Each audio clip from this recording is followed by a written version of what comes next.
A.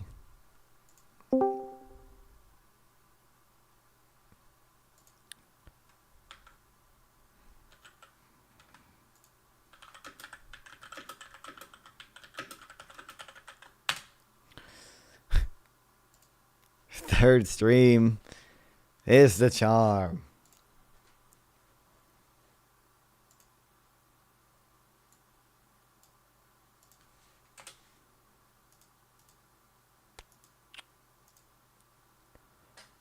Think we're good there. Pretty sure we're good there. Test that.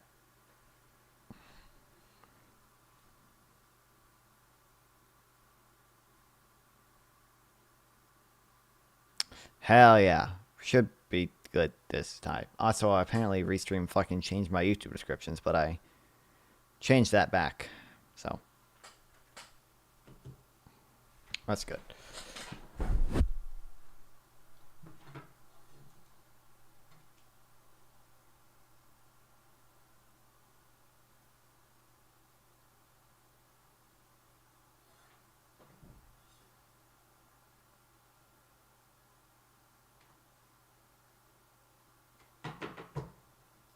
I think we're good.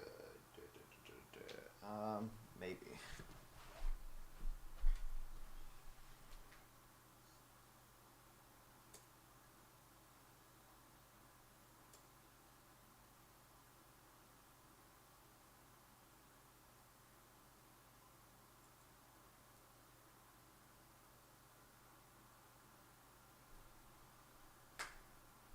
Pretty sure we're all right.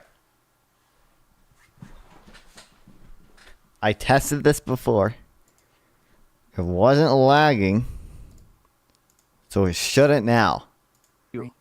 Sorry about that. I don't know. I don't know how to use PCs. I'm a Mac person, and whenever I try to mess with a PC, I ruin everything. So No problem at all. All right, let's see. We're good to go. All the connection stuff is good. So I'm going to do that cold open where you know the drill, Steven. So I'll be handing it over to you, Steven, in 3, 2, 1. Ready, set, here I go. Hey, everybody. Tonight we're debating Harris or never Harris. And all right, let's see. Right now with Steven's opening statement. Thanks for being with us, Steven. The floor is all yours. Yeah, I think that right now, I think one of the most important things in America, and I think for the world, is that we all kind of get back on the same page factually about stuff that's actually happened. So I think supporting Harris is important for a few key reasons, and I think the first one is that right now the Conservative Party in the United States is completely and totally divorced from any type of factual reality. I think that the Democrats, and have been for 4 years, policies are at least more in the real world than the Republicans are. If you want, you can look through the Dominion lawsuit against Fox News, where Fox News literally says over and over again, we're going to lie about the Dominion machines.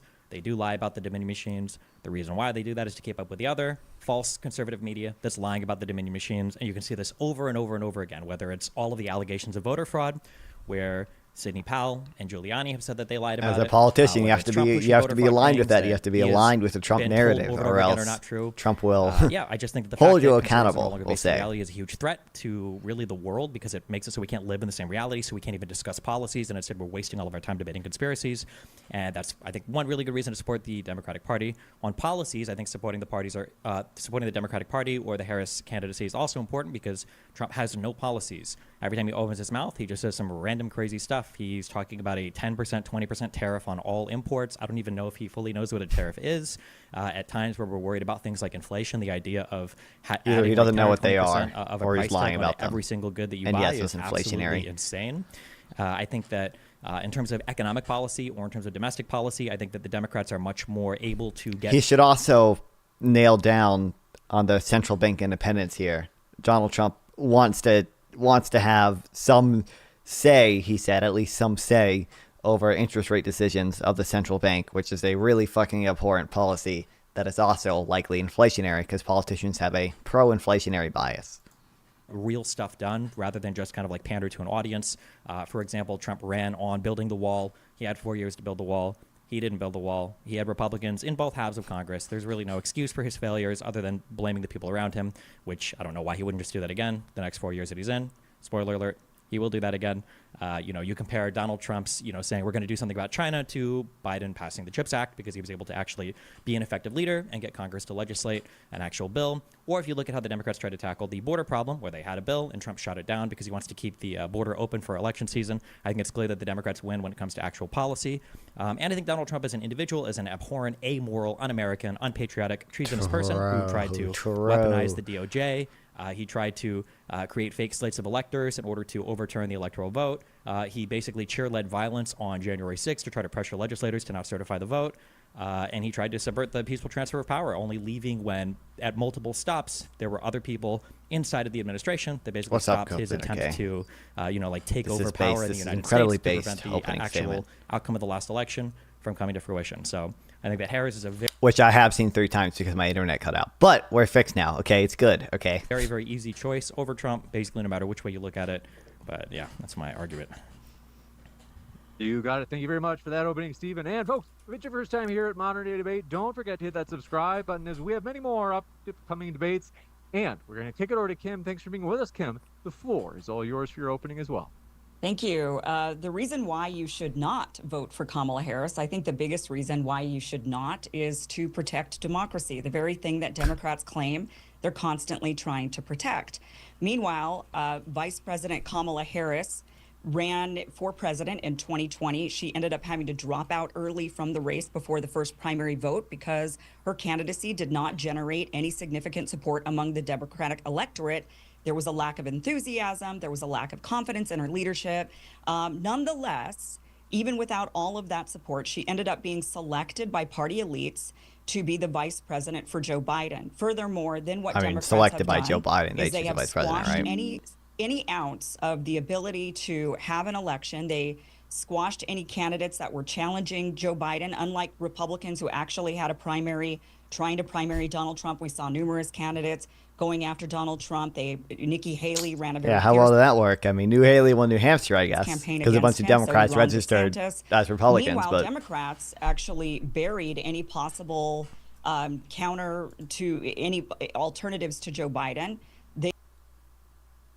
Oh my God, what? I swear, before the stream started, I watched the opening statements and I made sure it didn't lag at all. Then decided to take the guy out to pasture, essentially pushing him aside against his will. They then had no open primary in order to nominate Kamala Harris as the because candidate. There were like 100 days till the election at that point. There's literally not enough time to set up a primary. And they instead, once in all again, 50 in the states, same very no way shot. that they made her the vice president candidate, is that the party elites from a very top-down structure without the support of the American people, without the support of the... In other words, the delegates who had previously voted for Biden, once Biden dropped out, voted for the person that Biden endorsed. Wild concept. Wild concept. Decided to anoint Kamala Harris as the candidate. If you care about democracy, even if you like Kamala Harris, to support that type of anti-democratic behavior. I don't understand. Anti-democratic. It's a political party. It's a private organization. They can do it. They're not the government. The Democratic Party is not the government. It's a private organization. They can do whatever the fuck they want. Ultimately, if you don't, if you really don't like it, you can vote a different party. But all this takes place within the context of a constitutional framework. What Trump did is threatened the constitutional framework itself. What the Democrats are doing is not threatening that framework.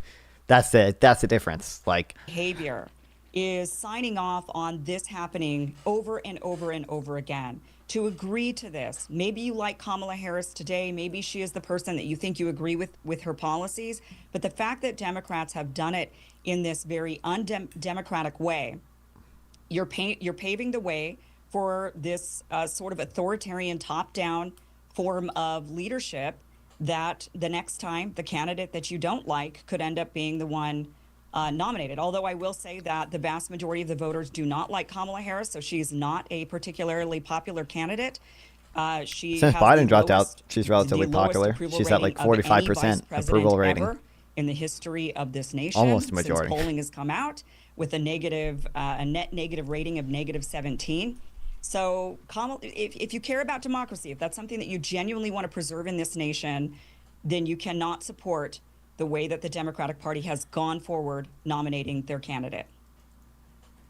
Thank you very much for that opening as well. Folks, want to let you know we're going to have roughly 1 hour and 45 minutes for tonight. So do get your questions for the Q&A in early. You can do that either tagging me in the live chat with @ModernDayDebate, or you can use the super chat that will push your question to the top of the list. We don't want insults toward the guests. We want sincere questions. Thank you very much. Floor is all yours, Destiny and Kim. Yeah, I guess the first thing is, do we agree that Donald Trump thought that Vice President Pence could choose him as the winner of the last election? I don't know what Donald Trump thought when it came to that. I think that there are some legalities with how our country runs that do allow for certain procedures. A lot of them are really wonky, and they get into the weeds. What does that answer even mean? There are some legalities with how our country runs that allow for certain procedures. What the fuck? What a, like, literally, like, teenager trying to, like, fill out a fucking word count in an essay. Why, like, how does she not know? Why would why would Trump, like, say so many things about, like, Mike Pence has to come through for us. Mike Pence has to have the courage to do what is right. If he didn't think that Mike Pence had the authority to overturn the election. Like, what? Weeds. So there is maybe a possibility that he thought something could happen, but Okay, are you or aware maybe he that didn't. Trump and Or maybe he did it. Maybe. wanted Pence to break the law in Congress, the Electoral Count Act? They wanted him to break that law to choose Donald Trump to remain president.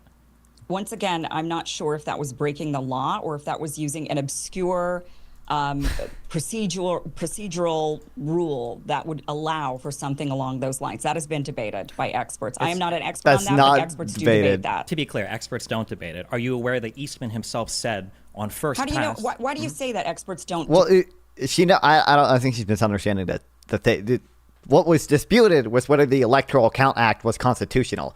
The reason Eastman thought Pence could break the Electoral Count Act is because he thought the Electoral Count Act was unconstitutional. But no one at all disputes that he wanted Pence to break the Electoral Count Act. Where are the I have the memos linked somewhere. Like, literally, Eastman breaks down exactly how Pence should break the Electoral Count Act. His plan was just that the Electoral Count Act was unconstitutional. That's what he thought. Yeah. I have it linked somewhere, I think. Debate that when they do debate Because that. there are I mean, none. that is, Find them and No, bring this them is to me, and I Greg will Jacobs' destroy file. all of them. you No don't think real that there are expert. any, No, there are none. That there Correct. are any experts that debate whether or not there are some procedural rules that would allow for certain things to happen during those procedures. You don't think that there's any expert out there that was arguing that? Because I heard numerous experts saying that there was this, obscure rule that would allow something. The Electoral Count Act, which is likely unconstitutional. Yeah.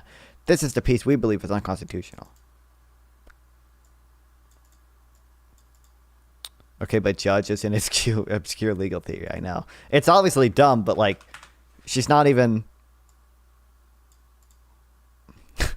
This part is not disputed at all. This part is not at all disputed. They wanted to break the Electoral Count Act. They wanted to break the law. They just thought the law was unconstitutional. So they thought they would have basically been allowed to break it. Something like that to happen. Maybe from other countries, but not from the United States. No. There were no serious experts arguing this. That's why Eastman himself said that if it went to the Supreme Court, he said they'd probably lose 7-2, and then he said they'd probably lose 9-0. 7-2. So 2 of the Supreme Court justices. Do you not think that they know the laws of this country? Eastman was asked. What? And then later he amended it so it would be 9-0. But also, if the Supreme Court rules something 7-2, then that means the law of the land, as interpreted by the Supreme Court as a whole, is with those 7 justices, right? Like, this is but yeah, here's like a memo that Greg Jacobs sent to Mike Pence explaining why Mike Pence can't do this, and it breaks down exactly how why the plan was not constitutional. Asked on first pass, do you think that they would win in the Supreme Court? And he said, we would probably lose 7-2. And then he admitted they would lose 9-0. But actually, we don't know because it never went to the Supreme Court. But had it, maybe it would lose 7-2. I'm not saying it would have won, but the fact that there maybe would have been 2 or 3 justices that would have ruled in favor show that there is an obscure rule that potentially could have been used. He also didn't even he thought the court might not intervene because it would be a political question. In the political question doctrine prevents them from interfering. So that was his initial plan, at least. That Trump thought that would be possible. If you're the progenitor, if you're the originator of the idea, and even you think that you would lose in the Supreme Court, but maybe 2 people will side with you, that doesn't seem like an idea that's hotly contested by experts. Experts clearly, if 2 of them would agree to it, then maybe you wouldn't win, but it still doesn't mean that the rule isn't worth challenging. There's plenty of cases that lose in the Supreme Court. It doesn't make them not worth challenging. Do you think it would be in line with American democracy for the president to tell the vice president to ignore the will of the voters and choose who the next president is going to be? I think that if the will of the voters was ignored by the electoral process, and if the vote was rigged, then yes, absolutely, it would be the responsibility. Well, I think technically it would have eventually gone to the Supreme Court, but I think technically the original court that would have had jurisdiction was the District of Columbia, or it's the district court for the District of Columbia. I think it was probably where they thought it would go originally. Now, what's funny is that this memo mentions that Professor Eastman's proposal is strongly in tension with the decision handed down yesterday by the district court for the District of Columbia and the Wisconsin Voters Alliance litigation, civil action number blah whatever. The essence of Professor Eastman's proposal is that disputes between competing slates of electors should not be referred for decision to the House and the Senate, or determined based on certifications made by state executives. Rather, he contends that they must be referred to and decided by state legislators. But whereas the foreign procedures are provided for by the Electoral Count Act, Eastman's proposed course of action has never occurred in the history of the United States. In Bush v. Gore, blah, blah, blah, blah.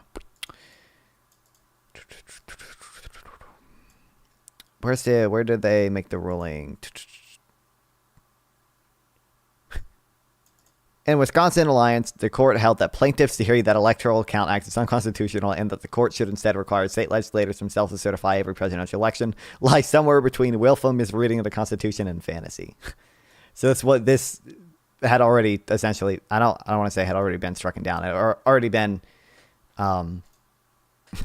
disputed by the District Court of Columbia. President of the United States. The District Court for the District of Columbia. Dumbass name.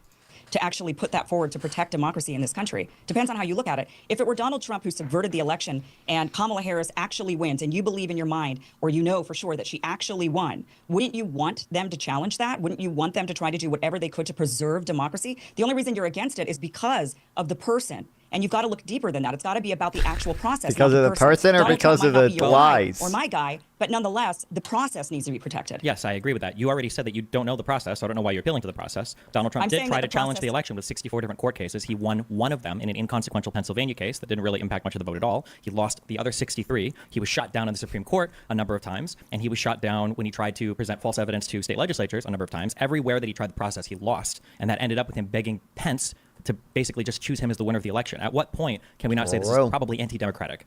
How is that anti-democratic? He went through the process. If you challenge things in court and you lose in court, but then after the process, just because you lost doesn't mean that you're doing anything. He exhausted the process, and then after that he went to some non-constitutional means, we'll say. So one might call it criminal conspiracy to defraud the United States. One might call it that. Illegal. It was illegal to break the ECA. He lost in the courts. That's why he told Pence, I need you to break the law and choose me to be president. That was the process. He went through the courts and he lost. He didn't like the result. And then he asked Pence to choose him to be the winner of the election. This is anti-democratic. I believe that is part of the, if that's part of the process, that's part of the process. Was it part of the process when they had people forge in 7 different states that they were the electors and that they wanted to vote for Trump? Again, there are a lot of rules with the process. In fact, when the Democrats were upset that Donald Trump had won in 2016, they pursued similar tactics. Can you name a single didn't. state where they had a false slate of electors made without the approval of the state legislature? She's talking about people in Congress who didn't want to certify the election, not the vice president unilaterally. It wasn't Joe Biden unilaterally saying that we shouldn't not certify the election like Trump wanted Pence to do. It was members of Congress, individual members of Congress, disputing that the vote should be certified. That's what it was. That procedure is accounted for in the ECA. That was compliant with the ECA. What what Trump wanted Pence to do, absolutely was not. It was explicitly breaking the ECA. No. I believe Colorado actually No. in 2016 did put forward some alternate electors, or even said that they wanted to have a compromise candidate send electors to Also, if the Colorado state legislator sent an alternate slate of electors, that's different than Trump's fake slate of electors. do the election and instead put Mitt Romney in as a compromise candidate. I remember this very clearly. Hypothesizing on what a state legislature said that maybe they want to do, maybe they did, is far different than No, there was Trump's a push for campaign. it. That's There was great an that there was actual push push. for it. That's great that some people might have pushed for it. Donald Trump and his underlings falsified 7 different slates of electors for Pence to choose on January 6th. This is anti-democratic. What could be less democratic than trying to change the outcome of the election of a state because you don't like the result? Do you believe that the election results in Venezuela were accurate? I'm not Venezuelan. I don't care about the results in Venezuela, but we had ways to challenge the results in the United States. Breaking the law and having the vice president choose you to be the president again, surely you can see the conflict of interest there, right? The guy that is president right now is saying that the election was rigged when he's running for election again. I mean, like, why would we trust this person who lost in every other forum? In 2016, Democrats believed that the elections were rigged. Hillary, Oh Hillary, my what was God. the difference though? In 2016, Hillary conceded that night. Donald Trump said stop the count and try to win the election early. You see Did the Hillary difference? really concede, Yep, or she did. She conceded She and then did. continued to undermine behind the scenes? I mean, Hillary did. Hillary conceded and allowed the whatever transition team the transition to take place. Right? Trump literally refused to allow. I think there's a phrase for it, but like the next administration coming in has to have like a transition phase. Usually that begins right after the election. Trump refused to let that happen until months later. Donald Trump's presidency, continued to delegitimize it, continued to go after him numerous times over and over after 2016. You can talk to people however you want. What could be less democratic than Donald Trump?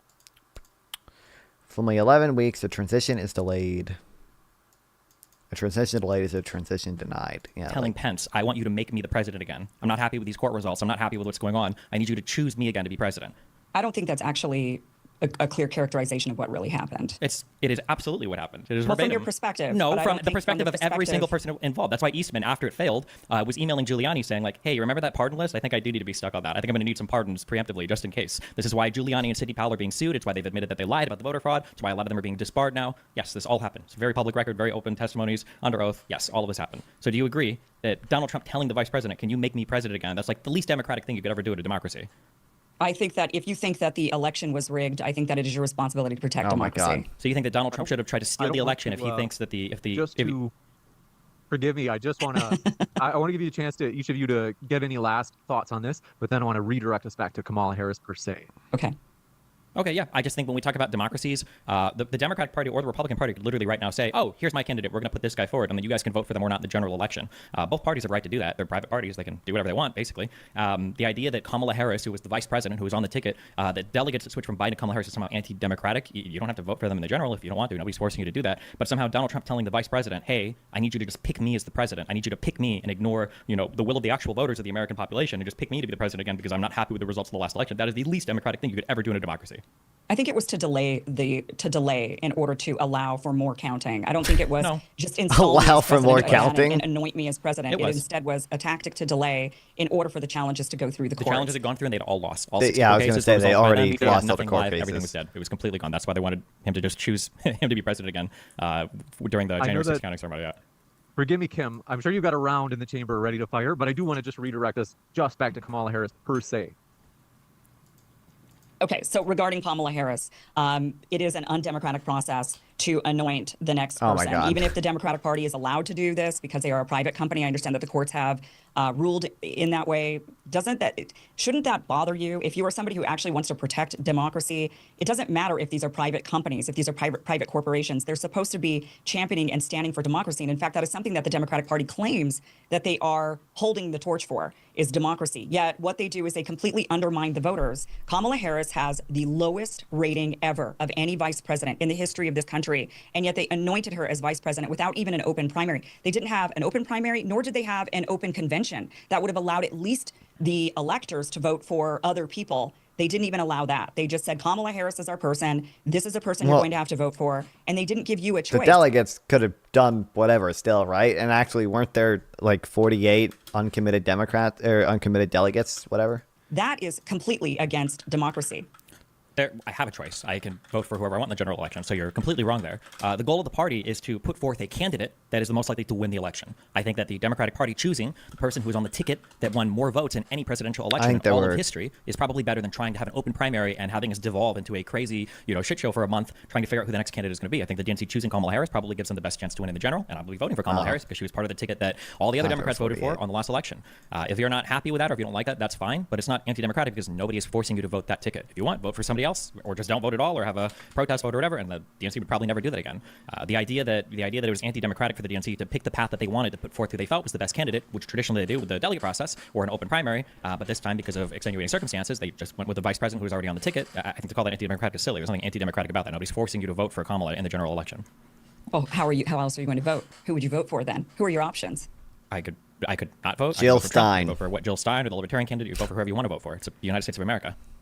So you don't think that the party that is saying we are the party for democracy and then completely subverting that democracy and not even listening to the will of the Democratic voters and instead just force feeding them a candidate, you think that that is fine? That's democracy? Standing for democracy is not what you do inside of a company. Democracy is not what happens in the McDonald's manager's office. Democracy is what we do to protect the institutions of the United States of America while we're expressing our will through the structures of our government. The Democratic Party, as a private party, their goal is to put up the candidate that they think can win best. When the Democratic Party talks about protecting democracy, they're not talking about the internal primary process or how they, put delegates to different candidates. They're talking about defending democracy in the United States of America as part of the U.S. government. So their goal should be to put up the strongest candidate. There aren't a ton of people in the Democratic Party that hate Kamala Harris and are mad that they put her up. There are some extreme people, or there are some outsiders that are trying to say that it should be different, but Kamala was part of the most winning ticket in all of presidential history. If anything, I think I'd be more upset if I was a Republican and I saw that Donald Trump didn't even debate the other Republican candidates because he was so scared of now, as we've seen, being exposed as a delusional, insane old man that can't even hold his composure on stage. Donald Trump didn't have a single debate with Haley or with DeSantis. And you're going to say that process was somehow more democratic? Like, no, they're private parties. But the Republican Party can choose their nominee however they want as well. I don't care. It's their private parties. They decided to actually listen to voters. That's how they did it. They decided to let people vote and decide. Nikki Haley put up a fierce campaign. So did Ron DeSantis. So did many others. And ultimately, the voters decided that they didn't care to hear a debate between Donald Trump or Ron DeSantis or Donald Trump and Nikki Haley. The voters decided, not the top-down elites sitting in a back room deciding who was going to be their best candidate. They didn't really want Donald Trump. There was a lot of internal chatter inside of the Republican Party. They're still barely even talking about Kamala Harris. They're still on the same topic. So you're saying that in order to protect democracy, so you're saying in order to protect democracy, it is totally fine to not allow the democratic process with the people in order to protect democracy. So then what in your mind is democracy? It's not how private parties put forth their candidate.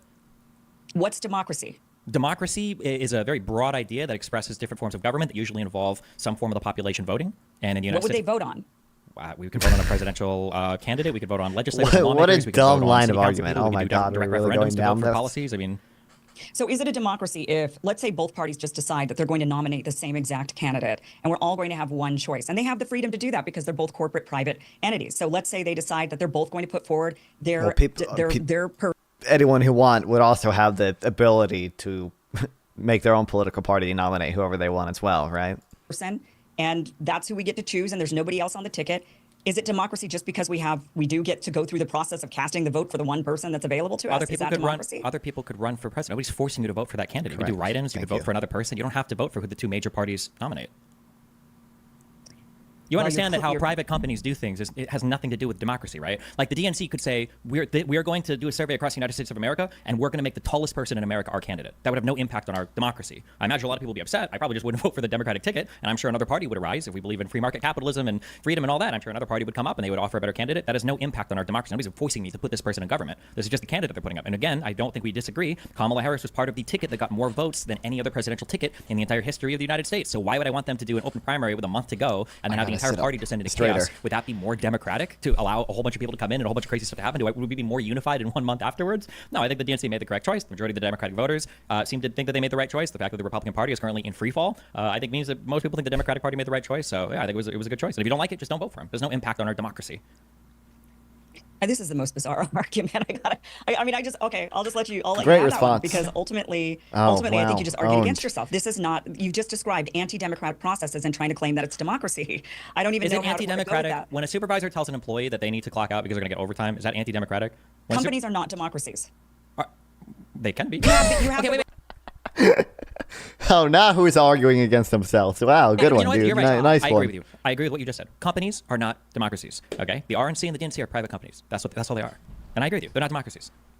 They're private companies that should not be running as private companies, especially when one of them in particular champions itself as the torch bearer for democracy. So what, we should pass laws in Congress that make the parties part of our constitution, or we imbue them in law somehow? Like, what does that even mean? I think that there should be some laws that say that these political parties, if they are going to be political parties putting forth political candidates, that they do have to operate on the basis of democracy, that they should not be operating on the basis of being a private company, that even if they are private corporations, they are still participating in a certain marketplace, the marketplace of democracy, and they need to follow democratic processes in order to participate in that marketplace. Otherwise, start a different company, be a different type of corporation, sell a product.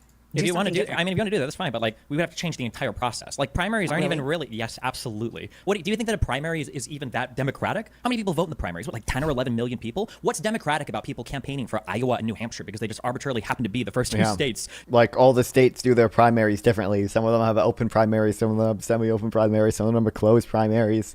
Iowa, New Hampshire. I think Iowa mandates. I'm pretty sure that they have the first caucus, that are casting votes. What's democratic about a caucus, right? A bunch of people standing around and raising their hand and doing, A's and A's. Like, come on, or I's and A's. Like, no, the idea that the primary process is some holy vanguard of democracy is silly. When it historically, over 100 years ago, I don't think parties had primaries for candidates. They literally just put a candidate forward. We were closer in time then to our founding fathers than we are now. So this idea that we're less democratic because of how the primary, these are private companies. They can put forth candidates however they want. If you don't like it, don't vote for it.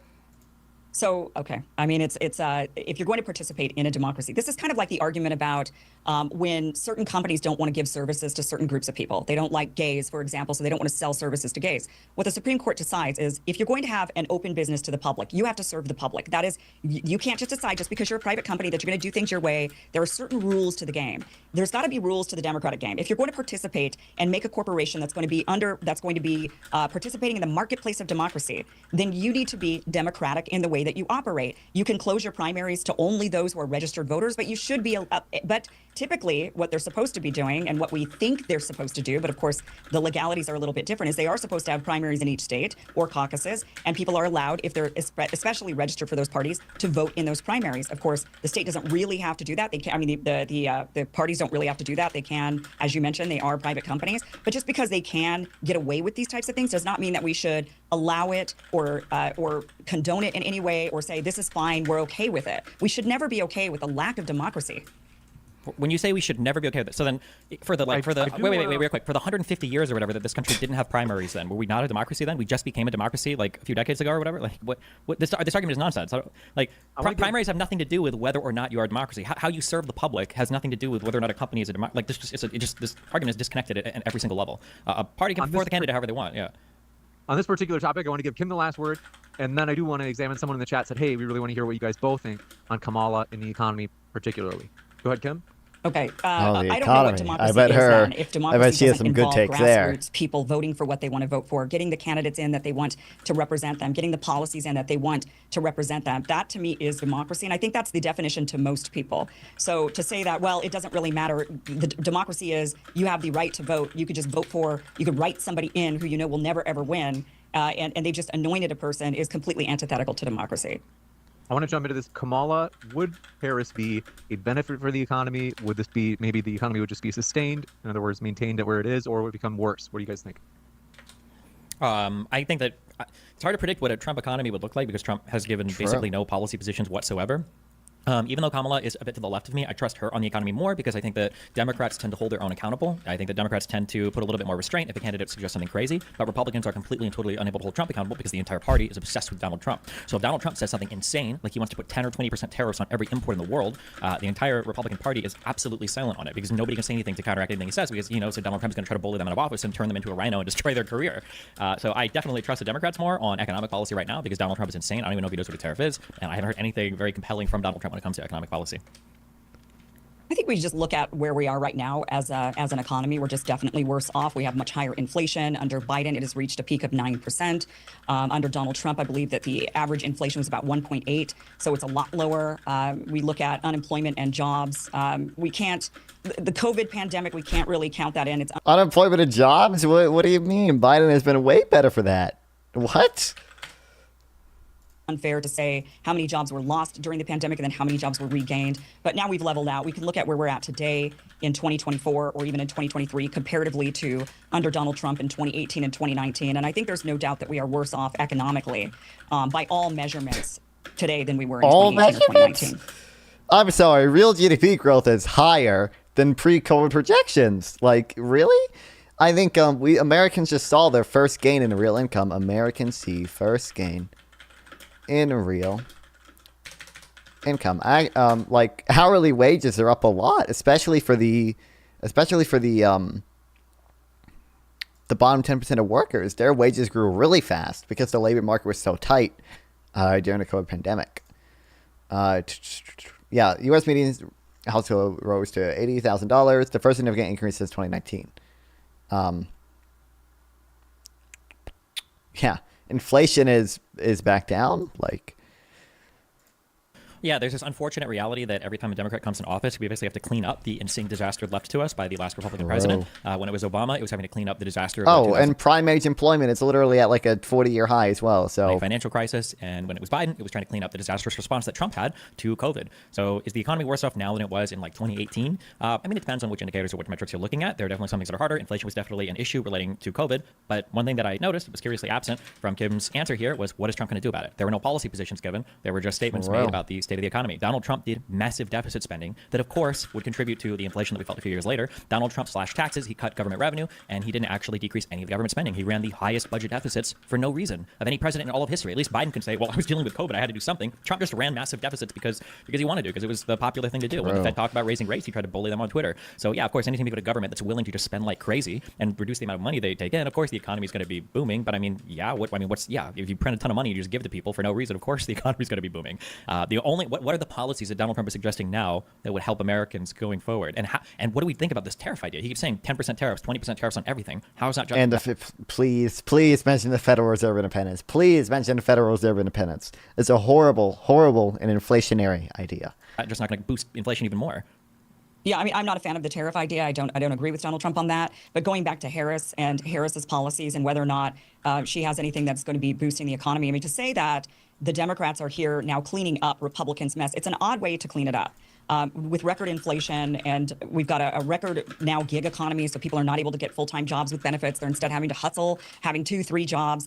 This is an odd way to clean up the mess. So if this is their idea of cleaning it up, I think most Americans agree that they would like to see some change. So, maybe Trump, it's unclear exactly what maybe he would do to now clean up Democrats' mess. But I think that just the option for change and potentially the ability to lower inflation, to better the economy, to better our lives, people, I think, are willing to take that risk if the alternative is more of the same. Yeah, so all I heard was there was one Trump policy I've heard of called tariffs, and I don't like that. And I don't know what else he would do, but hopefully it would be better. What I'm saying is that what exactly did Biden and Harris do that Biden and Harris managed mess? I mean, they managed COVID decently well. There was inflation, but there was less inflation in the United States compared to, the OECD, compared to the G7, compared to like every other and our GDP growth is way higher. Western country in the world. We're doing better than basically everybody else right now. Yeah, there was inflation. There was inflation worldwide. COVID was a huge worldwide stimulus given to every single country on the planet. So of course there's definitely going to be inflation felt. And Donald Trump didn't do anything to help inflation. Why would I think Donald Trump could help inflation? He passed 2 stimulus bills. Part of the reason that inflation spiked so much under Biden's term is because when people were given stimulus checks under Trump, they didn't spend that money immediately. The money went into their excess savings, and they only spent it later on as the economy sort of reopened in 2021 and 2022. If you look at Americans are spending. So, a lot of Americans either save the money or use the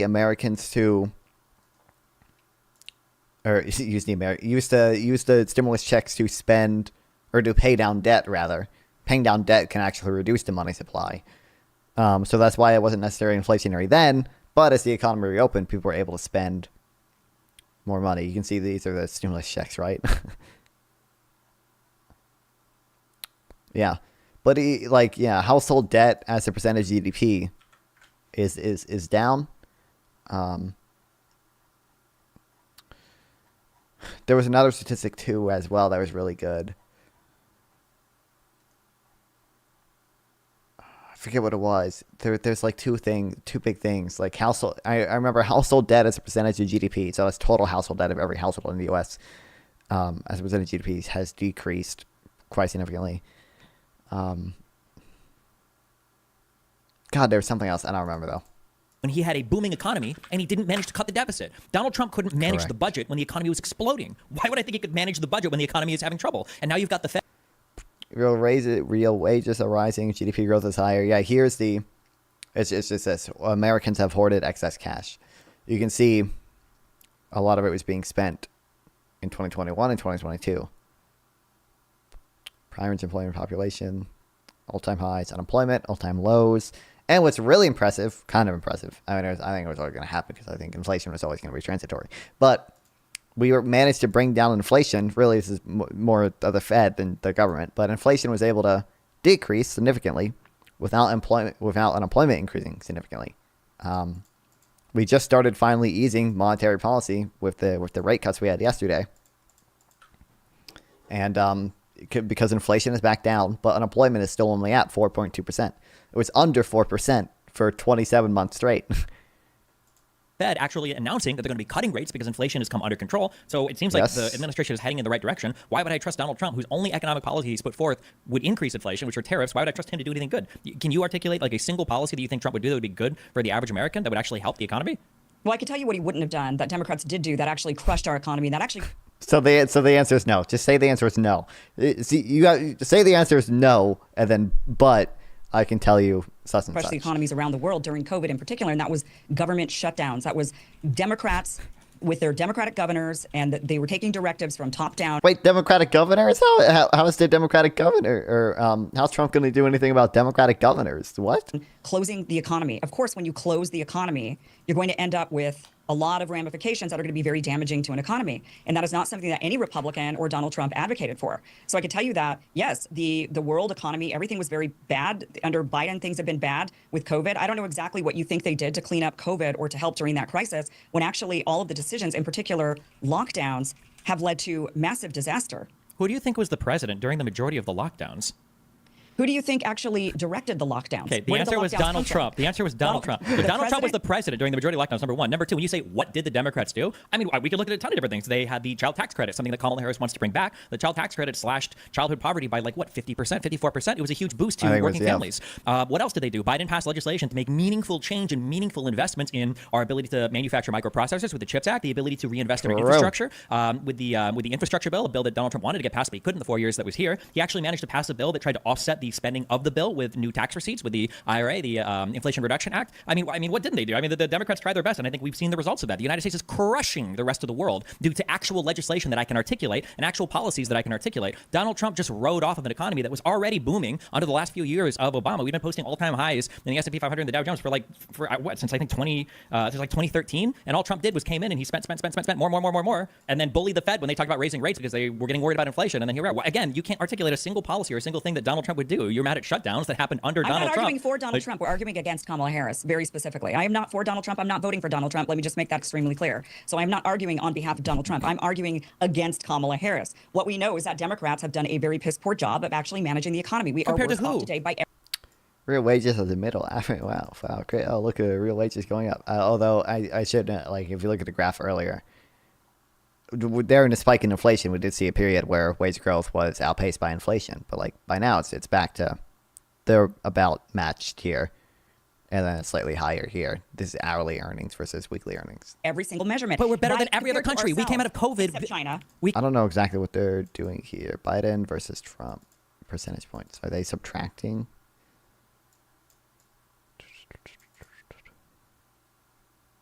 Came out of COVID better off than every other first world country. How are we better off? We have now given away boatloads of cash to Ukraine, to Israel. We're giving away our money. That's a drop in the bucket compared to our budget yearly. Okay, number one. Number two, how are we better off? We're crushing them on our job market and our economy. We're crushing them when it comes to inflation. The USD is probably too strong right now for our exports market. What do you mean, how are we? We're crushing them in every way. You graduate with a computer science degree in the United Kingdom, and the first thing you're trying to do is find a job in the United States. You're trying to work for Amazon. You don't get paid 39,000 quid a year working as a programmer in the United Kingdom. What do you mean, how are we doing compared to the rest of the world? How are we beating them? We're beating them in every single conceivable way, except for domestically, we're falling apart because of conservatives' refusal to accept reality. I think this conversation is a good example of that. The Harris policies, if they continue what Biden was doing, I think they put us on a good track. And it'd be cool to see what Democrats can do when they're not just trying to recover from the disasters left to us by the last Republican administration. So you're arguing that you really believe that the average American is better off today than they were under Donald Trump? I don't know if they're better off today than they were under Donald Trump, but that's because we had COVID. The question isn't whether or not we're better off today than we were 4 years ago, because we can't go back in time. Time only moves in one direction. The question is would we have been better off with 4 more years of Trump? Probably not. I don't think so. There's zero indication that that's the case. Also, I mean, by now, there are a few metrics where we are better off. Like, yeah. And then the question would be, in the next 4 years, are we going to be better off with Trump or with Harris? And I see no reason. There wasn't. Donald Trump couldn't pass any big. Does Kim not know the money we give Israel and Ukraine are not dollar bills? It's military equipment that would have. Yeah, I know. Yeah, a lot of it literally. Some of the aid we give to Ukraine literally saves us money. Yeah, I mean, it's a dumb talking point, but yeah, like you're right. Like some of the aid we give to Ukraine actually saves us money because it's like artillery shells that are like expired, and we otherwise would have had to.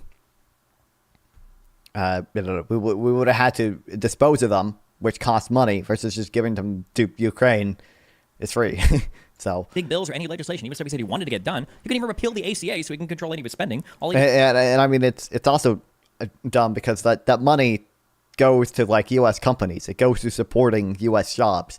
There's an opportunity cost of that money, of course, but like it's going to U.S. It's going to Lockheed Martin, who then pays its engineers a lot of good money. So.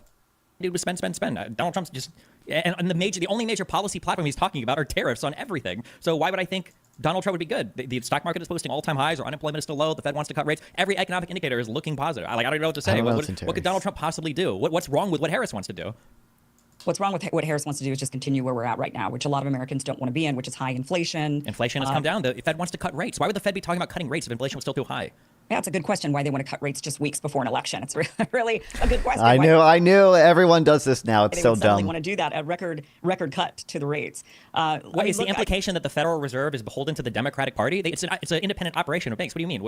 I mean, we can do conspiracies if we want. Well, they're definitely beholden to the establishment. They're part of the establishment. And Harris is certainly the establishment candidate compared to Donald Trump. So I think they would have a reason for wanting to maintain an establishment candidate in the White House. But when it comes to Kamala Harris, hold on. To be clear, what you are just blindly and conspiratorially suggesting, that's what Donald Trump actually tried to do, right? Your implication is that somehow the Fed is making political decisions. You know that Donald Trump was trying to force them to make political decisions, right? That when Donald Trump took to Twitter and took to the bully pulpit as the president, he was attacking the Fed he did it repeatedly. For talking about raising rates.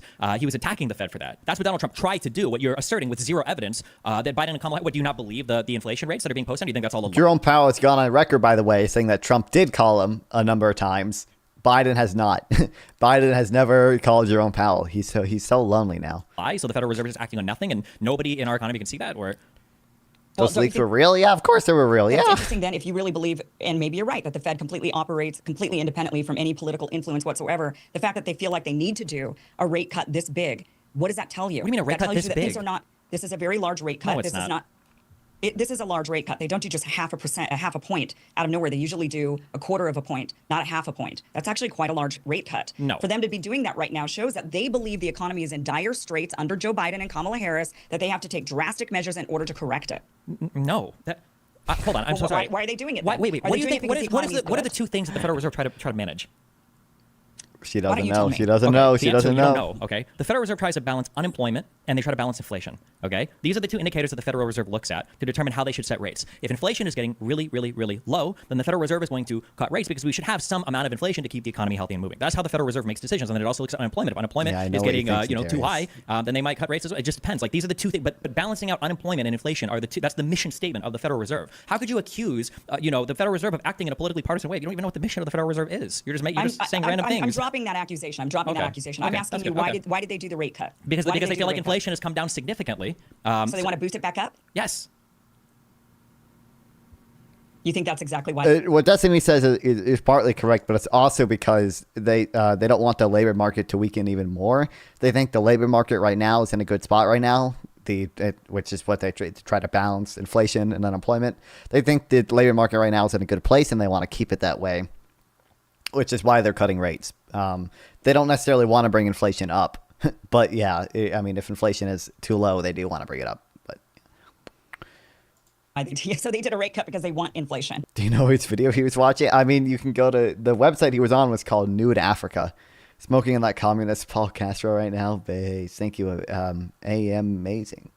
What do Welcome you to think the goal stream. inflation percentage is? You have no idea. You realize you have no idea. You're laughing because you think inflation should be at 0%. Ideal inflation is 2%. What do you think unemployment should be? 0%? Yes, correct. 2% is the target. That's correct. And if they feel like we're undershooting that target, then they try to preemptively cut rates or raise rates because it takes a little bit for the Federal Reserve policy, for the federal funds rate, to actually impact with the trading of all the securities and everything else later on. So yes, that's why they're doing it. We can all look at the inflation rate. We can all look at the unemployment. These numbers are all posted Oh, I don't publicly. know, And everybody looks at them. So I mean, So the economy's so great. So you're just saying the economy's great. You want to keep it going the way that it is. I didn't say the You don't think that there economy. are They any don't look at the problems, economy. They look at inflation and they look at unemployment. which are indicators of the economy and how healthy the economy is. They could be. They might not be. It just They are. depends. They are two indicators, but the goal of the Federal Reserve is not to make the economy good or make the economy bad. The two indicators that they look at are inflation and unemployment. Those are the two things Okay. that they're, yeah. But you're arguing that you think that the economy under Kamala Harris and Joe Biden right now is great and that we should just continue on and that Americans are going to be fine. Give me a Yes. chance to respond, Yes. Stephen, but then I do want Chad, response to that is yes, absolutely. Also, not because inflation is slow, it's a downward trend. Have a point, companies, the Fed think a slightly larger cut won't put inflation over the target, which is a good thing. Yeah, exactly. Yeah. to jump into a new topic because we're going to go into Q&A about 15 minutes or so. Sure. Yes, I think obviously I think I've articulated policy. I've articulated economic positions. I've And she has articulated done nothing. How the economy has rebounded under COVID. I've articulated that the United States is ahead of the rest of the OECD. Yeah, every indicator points to the fact that this administration did a phenomenal job coming out of COVID for sure. And the major complaint that you had, the two major complaints I would guess would be like Good one, massive deficit Centarius. spending, and then the one that you articulated, which was lockdowns, all happened under Donald Trump. So yeah, I do think that the Harris administration will be superior to whatever the Republicans put up. I want to give Stephen the last word this time, and then I want to go into the next topic, which is Kamala on the border. Who would be better for the Oh, border, man. Kamala Oh, or boy. alternative? What do you guys think? Do you want to go first again, or? You're arguing for Harris, right? Yeah, Kamala would be better on the border because we've already seen Biden and the Democrats try to put up a border bill that would address a lot of the border problems. This bill was a Republican-authored bill. It was by Lankford in the Senate. They tried to put it up, and Donald Trump wanted the Republicans to vote it down because he wanted to keep the border open in order to run an election issue. So the idea that the Republicans would try to destroy the border for politically advantageous reasons is the only thing that I need to know to say that I would never trust these guys with any type of security issue, because clearly them winning political battles is more important than them actually securing the border, which we might see coming up soon with the budget. But, yeah. They've had 4 years. So even if there is some interference that happens closer to an election, they've had 4 years to do something about the border. But instead, their policies have led to a massive wave of people coming through the border, and they have laughed it off. They have shrugged off border issues since Donald Trump was elected in 2016. They claimed it was a conspiracy theory. They chose to do nothing about it. And now it has gotten so bad that they've realized that their own rhetoric, their own policies have led to a severe crisis that even they can no longer ignore. And they're now having to finally do something about it. But part of the reason why we have this border crisis is because Democrats over the last 8 years refused to do anything about it until now. It's just so big of an issue that even Democratic governors and mayors are screaming, please help, this has gone wrong and we really have to do something about it. They let the problem get so I feel like, by the way, after everything the Republicans have done for the past 2 weeks about immigrants eating cats in Springfield, after all of that misinformation promoted by Trump himself and JD Vance, no shot should a Democrat ever have to come to an immigration conversation, and there's no reason they should concede anything unless their opponent completely disavows all of that stuff, because that is unhinged. There's no way. There's no way to have a reasonable conversation unless they concede. But creative JD Vance's own words, I know, it's so dumb. And Lauren Chen goes with the blame game Jesus. Yeah. so bad because they were trying to score political points all of these years that we're now where we're at to where they have to actually do something about it. So I think just on the merits, Kamala Harris and Joe Biden, but Harris Also, specifically welcome, going forward as president, Ricky. the Welcome fact that back. she ignored these issues for so long, claiming that it was just some sort of a Trump talking point or a MAGA talking point to let it get to this bad, just goes to show that this is not a serious person who's really truly looking to solve America's problems. This is somebody who's actually looking to score political points, the very thing that you're actually accusing them, the Republicans, of doing. Yeah, I mean, So I need to do more research on this. I saw it mentioned in a previous debate. There was an immigration bill that Biden wanted to pass in 2021 that would have done some border reforms as well. But I don't know. I don't know anything about it. Yeah, it would have ended the children in cages. The children in cages that Trump was criticized for, which I don't know enough about. But We had 4 years of Donald Trump. Where's our immigration bill? Where's our border bill? Where's the wall? Trump did nothing. He had both houses of Congress, and Trump did absolutely nothing about the border. It's funny because Trump says, I ran on immigration because we had problems with the wall. That's not true. Even on Trump's own little stupid chart that he posts, Obama was posting better immigration numbers than he was. So Obama was doing better than Trump on immigration. Trump wants to say it's not fair to count the last year or two, of my administration because COVID messed everything up, but he sure does want to take credit for the lowered immigration numbers under COVID. And then you saw them start to spike back up, even though he lied on his chart for when, he was actually out of office. They were spiking up almost to all-time highs right before he left office. So clearly Donald Trump wasn't capable of managing anything at the border. And when Democrats did want to pass something to manage the issue at the border, the Republicans blocked it. It was a good bill. It would have helped a lot with the asylum process. It would have provided more funding for border agents. It would have provided more funding for asylum judges to process people that were here for asylum claims. Like everything about that bill was good, and the Republicans blocked it. So yeah, again, it's like a policy thing. Like, what is Donald Trump going to do about the border? And why would I think that Donald Trump could do whatever he says he's going to do when he can't articulate any plans whatsoever? And he couldn't do it in the 4 years that he was president. Where is my immigration bill? Where's my border bill? Where's my wall from my 4 years of Donald Trump? Well, Democrats blocked all of that. The Republicans had the House and the Senate. You can't use that They excuse. didn't have enough of a majority. They didn't have enough of a majority, and they need more. They needed some bipartisan support. Democrats, instead of even taking this situation seriously, laughed at it, scoffed at it, mocked it, claimed it was some sort of political talking point when it was an actual. So I'm assuming Destiny will go into this a little bit, but again, the big issue right now is our asylum laws are just so fucked that a wall won't even help that much. Real problem. And now it's gotten so bad that Democrats now want to finally do something about it, something that Republicans have been wanting to do for the last 8 years, and Democrats want to pass a bill and then take credit for it. I don't blame the Republicans for wanting to block that to score political points at this juncture when they know that this is something Democrats have been blocking for the last 8 years. Now finally Democrats are on board. Now finally Democrats see that there's an actual real problem, but they only want to do that now that Democratic governors and mayors have been screaming saying, we can't handle this. There's a massive influx and you guys have been ignoring it and treating it like it's some sort of a racist policy to secure the southern border. So, the reason why Donald Trump was unable to get anything through was because Democrats continue to use it as a talking point, as a campaign point, making it about racism rather than a real problem. And here we are today. I don't trust Democrats to fix something when they have been the ones blocking it for the last 8 years. Okay, well, I mean, you just gave me every reason in the world never to vote for Trump on this issue because you just admitted that Donald Trump can't do it without a supermajority, I guess, in the House and the Senate, which he will never have. So I automatically know that no matter what, Donald Trump will never be able to get anything passed. And so then I have to look at Harris and I have to look at Biden. And when Biden and Harris were supporting this bill, they actually did have support in the House and the Senate. The only reason that it wasn't passed had is because Donald bipartisan Trump, support. the cancer rotting our country, came in from the outside and said, They've done a lot of bipartisan legislation, which Trump was never able to do. don't pass this bill. I need to be able to talk about Haitians eating dogs and whatever other nonsense I want to make up in order to actually be able to win the next election. So it seems like there was a bill under the Democrats that was ready to pass with support from the legislature. It just didn't because of Donald Trump. And under Donald Trump, there were no bills because Donald Trump can't make deals with anybody. And the fact that he needs a supermajority in both houses of Congress to pass anything is a bigger indictment against his leadership than probably anything I could have said on my own. Well, I think that you just made the same exact argument, but against the Democrats, because if Democrats, if a few Democrats, a handful of Democrats, the need for a supermajority is what blocked Republicans, how pathetic is it that one man was able to stop Democrats? He called us a what? What a unbelievably stupid statement. Oh my God. Yes, oh my God. How pathetic. The Democrats don't have a majority in Congress right now. The issue is that Republicans are so pathetic that they will do anything to appease Trump. So they will open their asshole and let Trump fucking fuck them so hard that they it's a horrible analogy. Yeah, the issue was Trump literally told his allies in the Senate to not vote for the bill. That was the issue. That is the issue. Is that the Republicans cuck out to Trump so much still. Why it wasn't one? It was one man telling all the lawmakers not to vote for the. Yeah, it is Got a an lot of issue. power there. I guess he's sitting there wielding his power against the Democrats. I can't get anything done because of Donald Trump. True. That's Colts are very powerful. Their leaders, they wield a lot of power. That is how dictators work. Yes. This might be a good opportunity. One last topic. Harris on crime. What are your thoughts? For crime stuff, it's kind of hard on the federal level because I feel like crime is a thing that's typically dealt with at the city and state level. I really don't know how much influence anybody can have on the federal level. That's true. I mean, the big thing you should mention is that crime is not going up. Crime seems to be going down. It's at like 40-year lows. Now, what Republicans will say is, oh, the FBI statistics don't include fucking San Diego and all the big cities.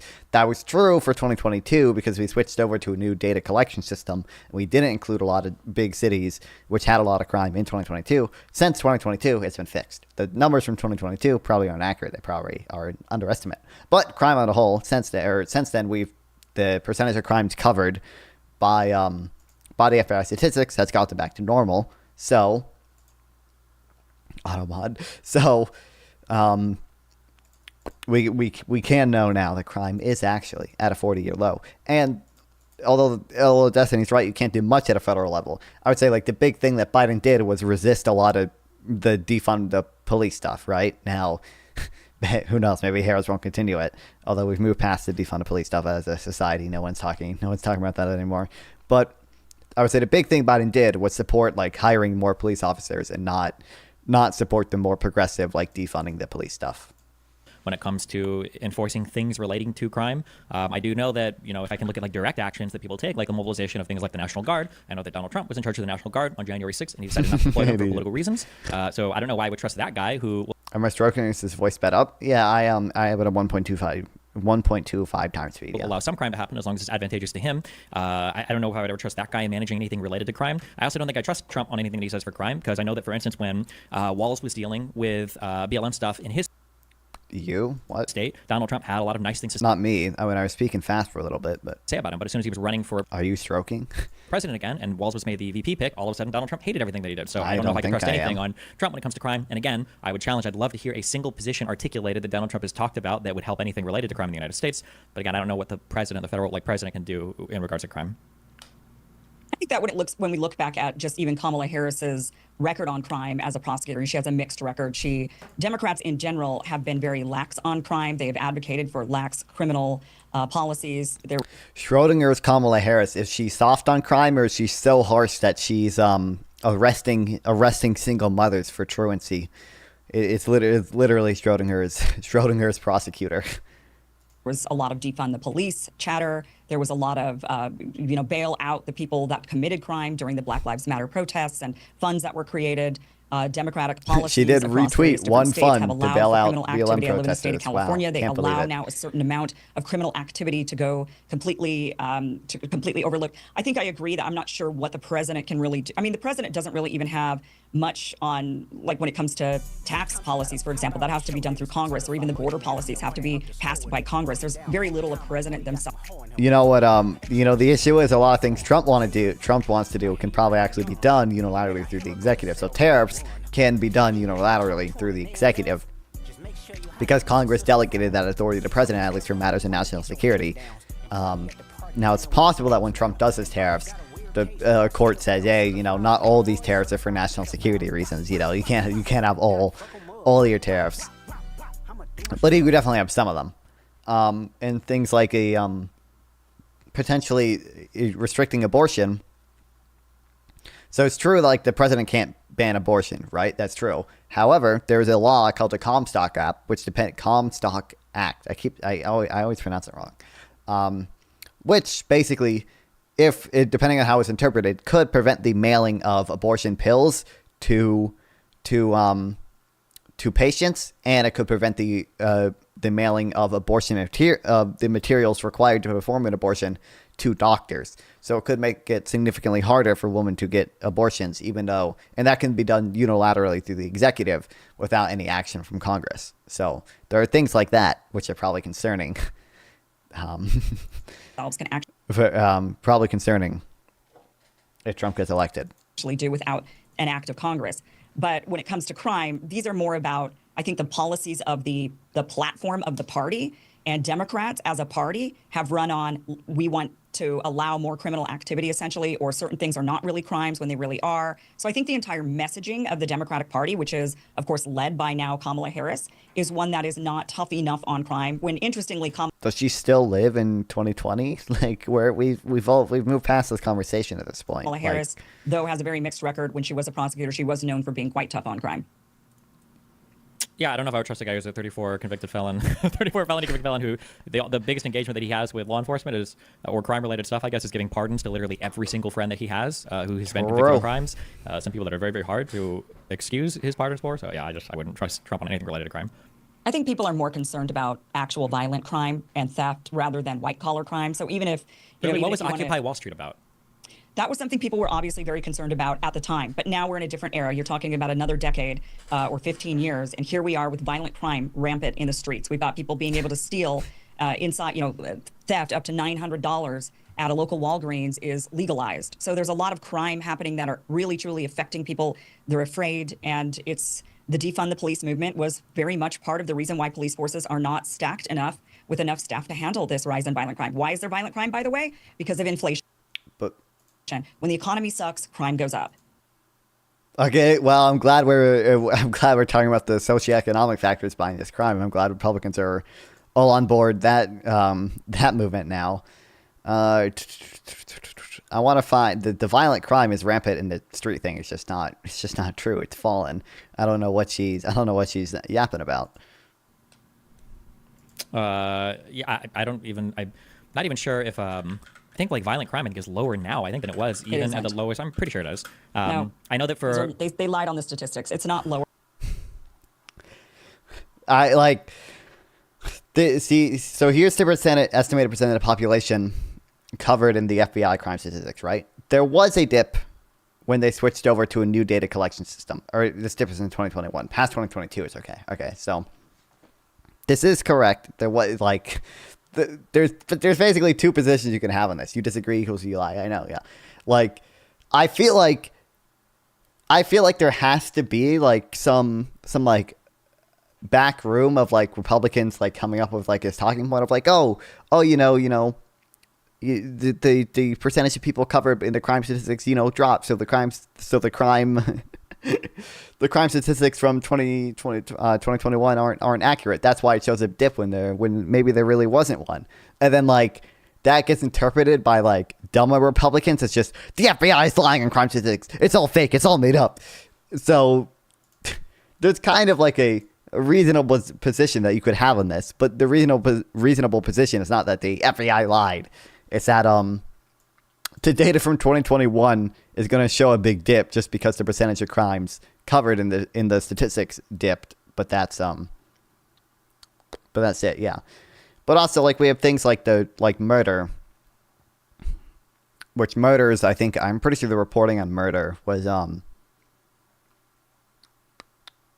it's always pretty accurate. It's always like the most accurate crime to look at because whenever it's a dead body, like that almost always gets reported and found, right? And we can see murders down.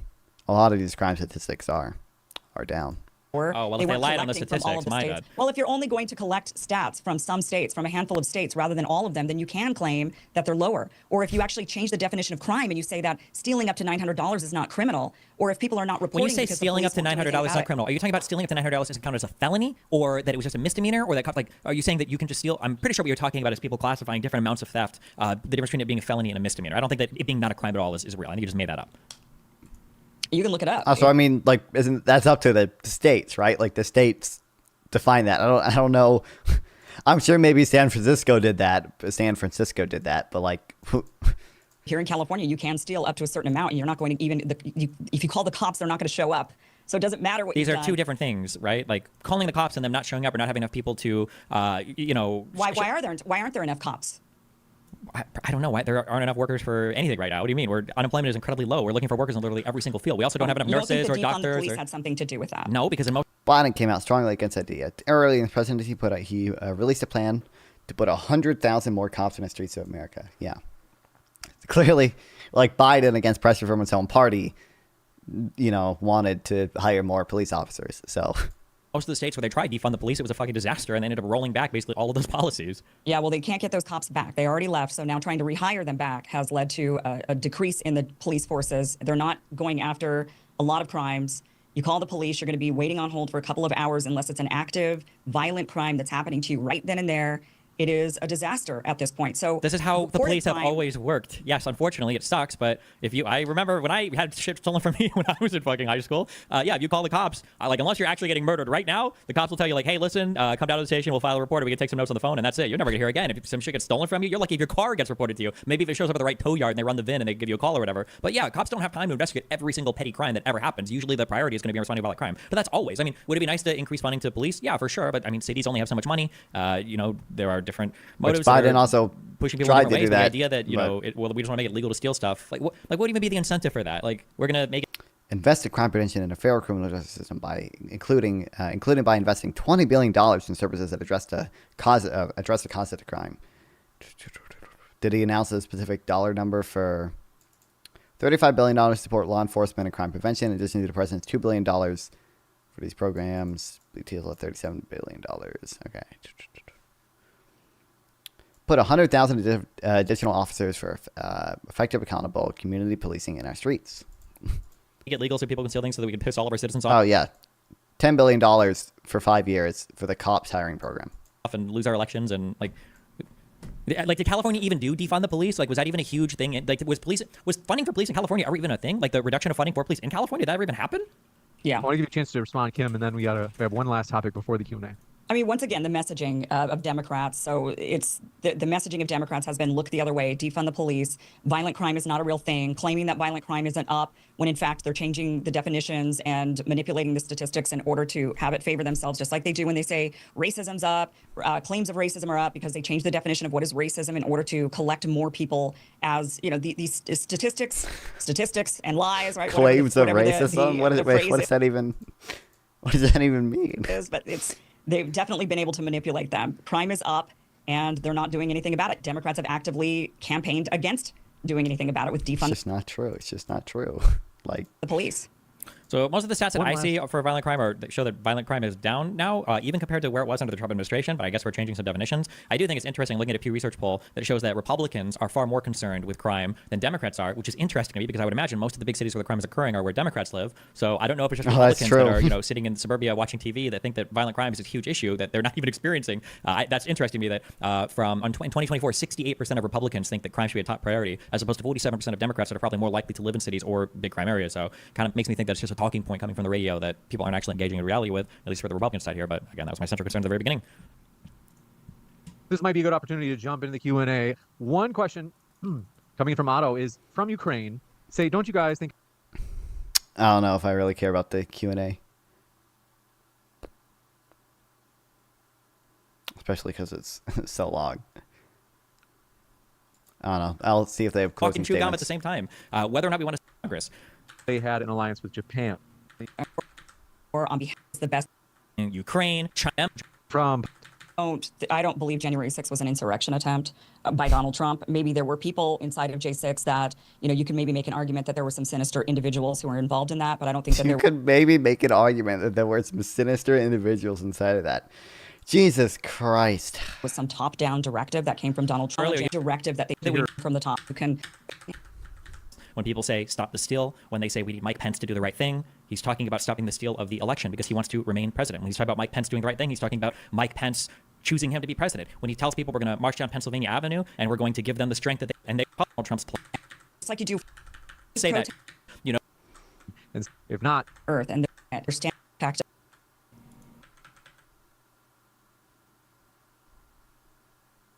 The podcast within 24 hours. You can find our guest links in the description box, even if you disagree with them, folks. So, form of government. The United States is United States. If not, links. Tip 35 says, Kim, can you think the lead? democracy is Thank you very much, Steve and Kim. It's been a true pleasure to have you tonight. Thank you very much. I'll be back in a moment, folks. So stick around. I have a post-credit scene about upcoming debates. Be right back. Thank you both very much. It's been a true pleasure to have you tonight. Really good closings then. Yeah, thanks a lot. I'll talk to the podcast within 24 hours. You can find our guests, both Kim and where they're certifying protest. Why? Peacefully protest. Oh man. Wild. Oh shit, my mic stand is fucked.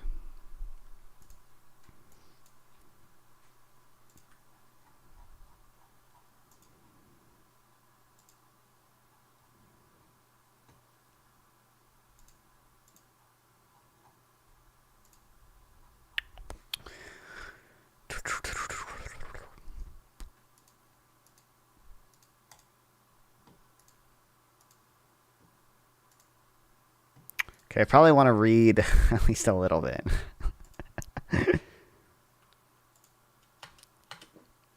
What's up, Revenge of the Pager? Welcome back. Oh, look, you survived the day without making a new account. Wild.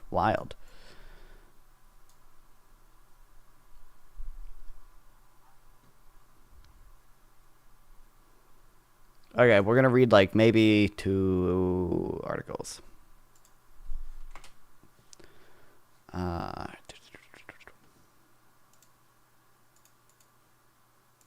Oh boy. I feel like this video is going to get me into some hot Accountant explains Kamala's most radical financial policies. Hot water. Why does this have 300K views? Today, but before you judge me, please watch till the end of this video and then you can leave me all your hate comments. Today we are going to be going over Kamala Harris' low profit margins and gross margins. Nice. There are two sectors that include things like She's big using the AI pharma summary, I think. It's the Google Bard AI summary, dude.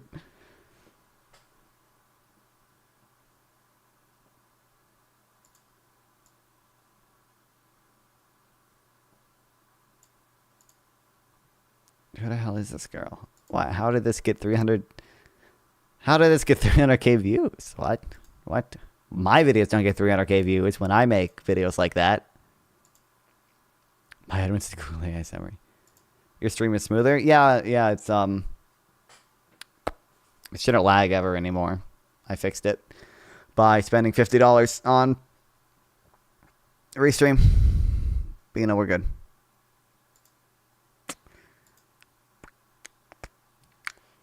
But hey, at least I can stream to D Live again. I was really, really missing that.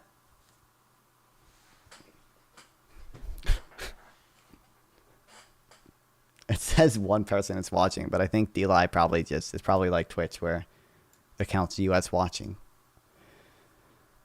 Yeah, I don't even have like a viewer number. How many people are on D Live? This guy's 51, 38. 16. Okay. 2,000 viewers, 1,000 viewers, 1,300 viewers. I just account for total D5 viewers. See, it doesn't even give me a number here.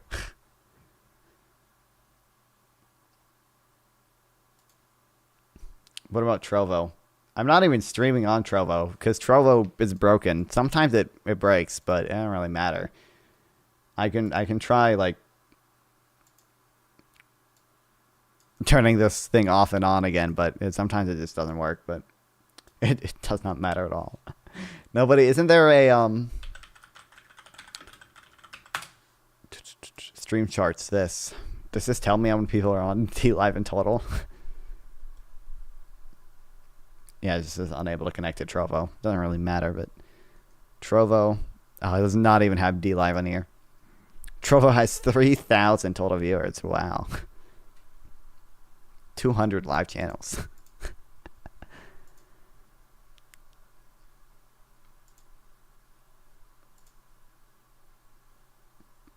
How many people on Rumble? 44,000. But it does not even have D Live.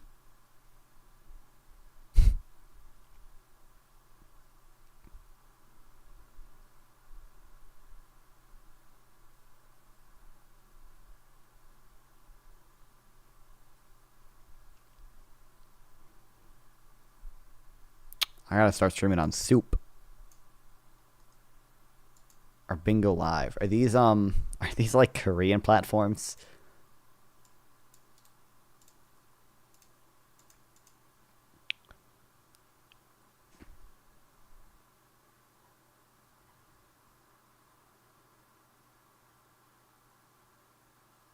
This, yeah, I think it's probably English sub. Yeah, this is mostly what the fuck?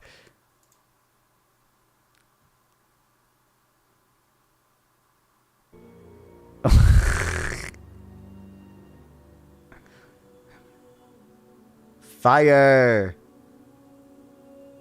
Man, thank God you make sure we can see the real boobs on top of the virtual boobs. Tomorrow is Friday. That is it. Well, actually, today is Friday. It's 12 a.m. where I am.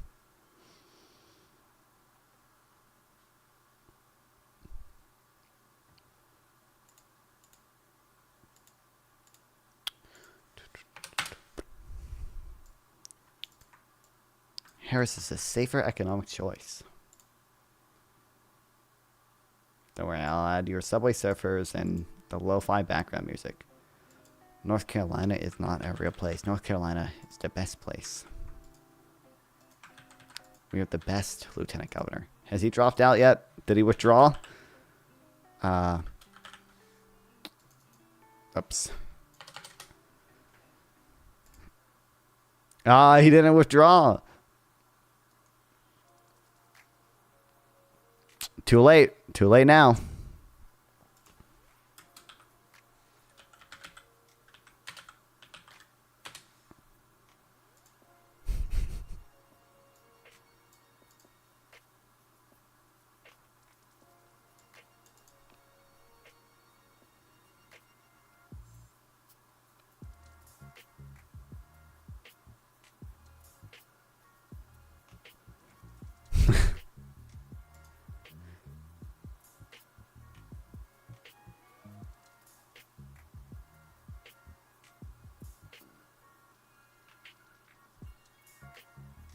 The comments report an article discussing Mark Robinson says that they're not from him. He needs to prove that to voters. Yeah, well, it's too late now. I don't think you can. It's past 12 a.m., so he can't withdraw. Thursday evening, so deadline to withdraw.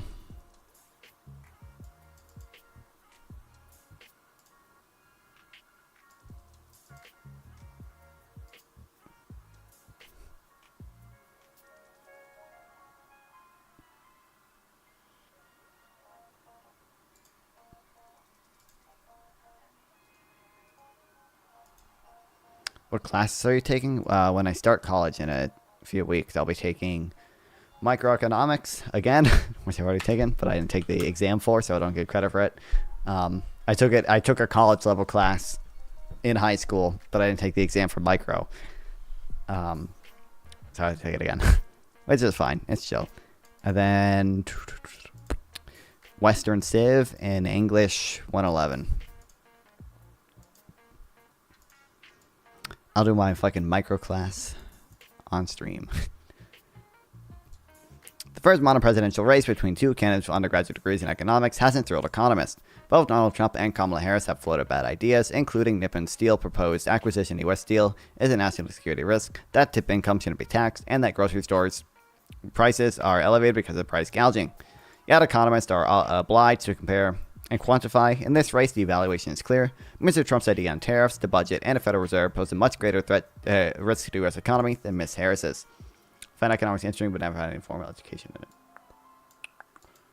I mean, I haven't had much formal education in it.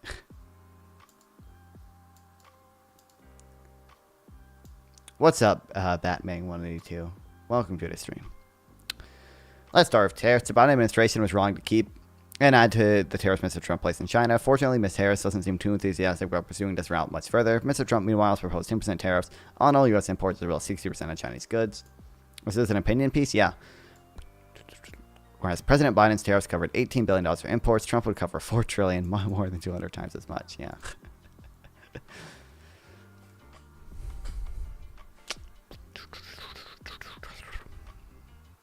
Alright, so we'll say West.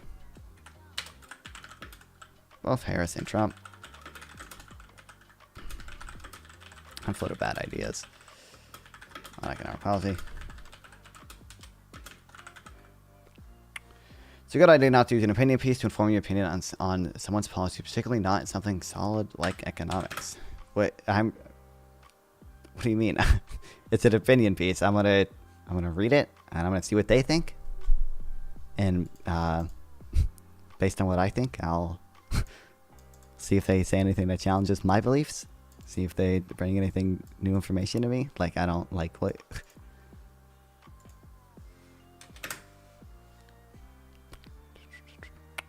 Left side is to summarize what you're saying on, right? Yeah.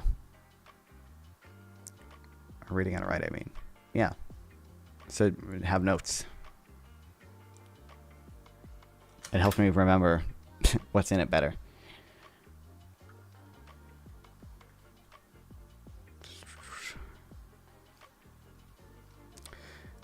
Right, so aren't you using this to form your opinion? I'm not using it to direct. I mean, if I want to form my opinion on something, I understand I'm not only supposed to read opinion articles, but yeah, I'm gonna read opinion articles to learn about stuff as well. Yes, like I'm going to read people's opinions on it and not just the thing itself.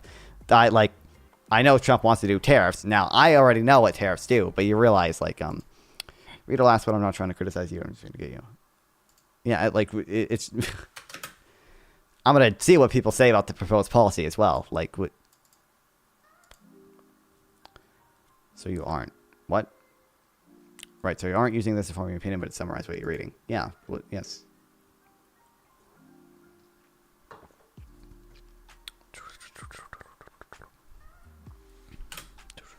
Okay. But I mean, I am like, part of the goal in reading it is to, yes, help it, like, inform my opinions. Like that, the opinion articles are persuasive, right? Like they're persuasive articles. They're supposed to persuade me, like one, yeah. Is that your base level of facts or bias? I have plenty of base level facts grounded out already on tariffs.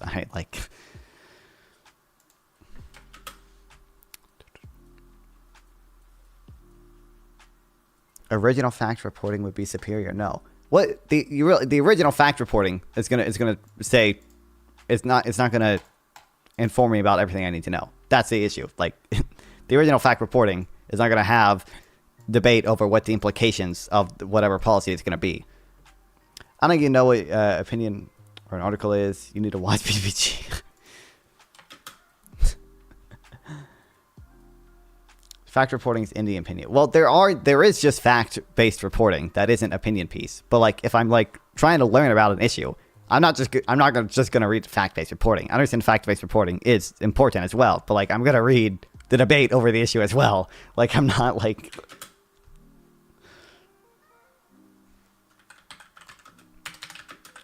Like opinion pieces are literally persuasive essays. That's essentially what they are. They're persuasive essays. You're meant to persuade people one way or another.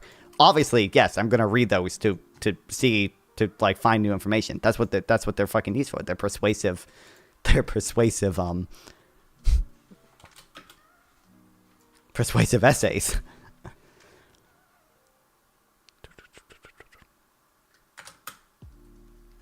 Okay, where the fuck was it? Okay, Trump's ideas on a budget or on tariffs. That's where.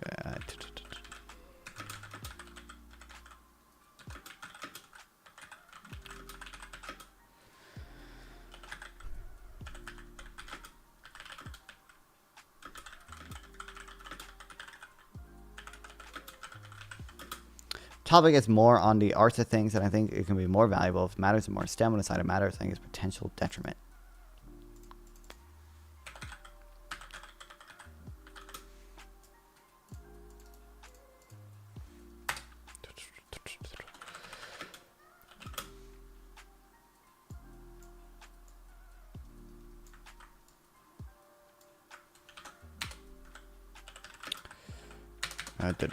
Well, Biden has kept and expanded on.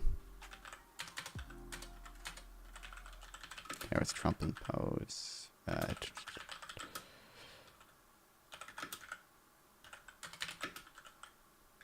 I know what STEM stands for.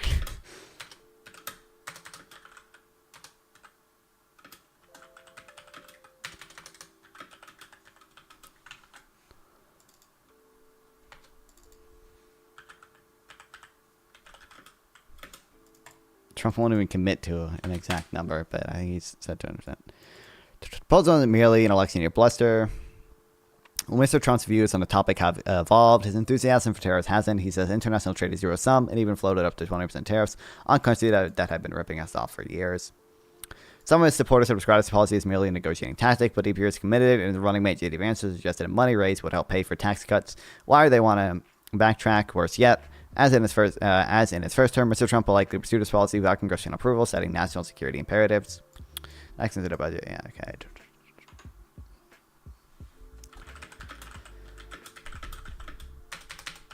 That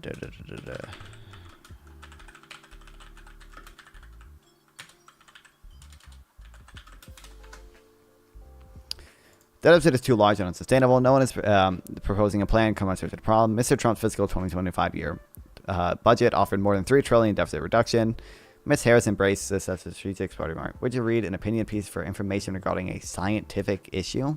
If there's debate over a scientific issue, then yeah, I understand. I would probably want to read the fact-based reporting first, which I've already done in this case.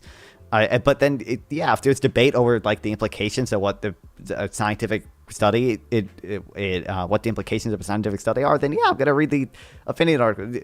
When do you think you should read an opinion article? Like,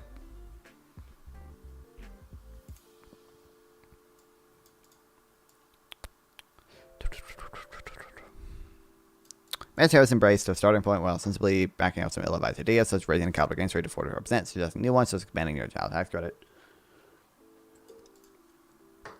It feels like it. No, I understand you're not attacking my positions at all, but what you're saying is still dumb.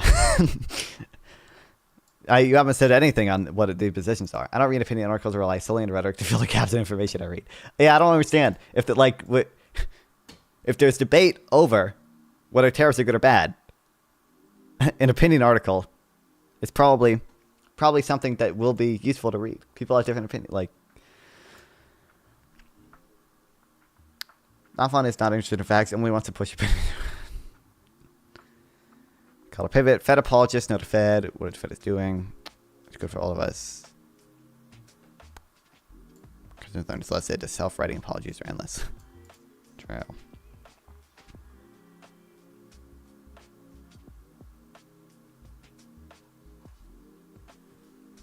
If you want the facts, to watch PPG.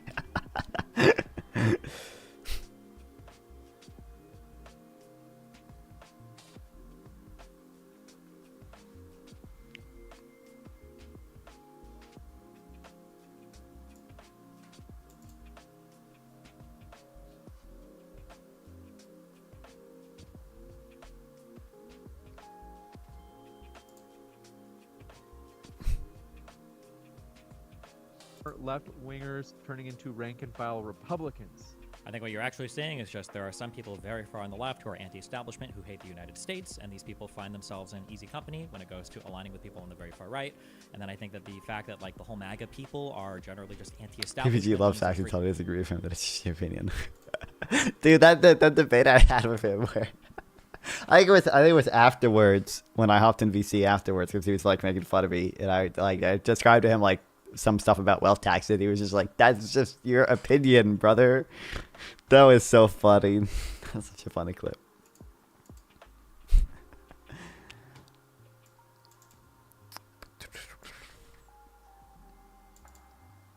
Okay, Mr. Biden's 20 fiscal year offered more than $3 trillion deficit reduction. Ms. Harris embraced that at the starting point. We're simply backing off ill-advised ideas.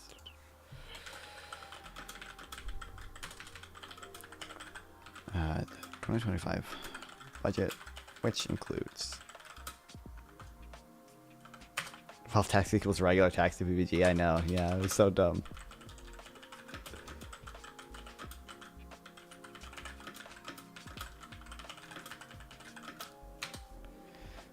The starting point for policy.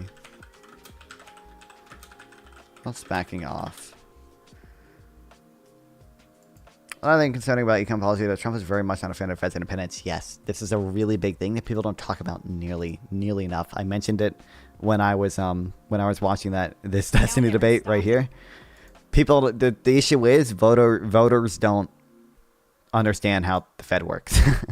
So like, it's easy to like do what Kamala has done and like say, oh, tariffs. I call tariffs the Trump sales tax. And you can like pretty easily explain how tariffs are going to raise prices.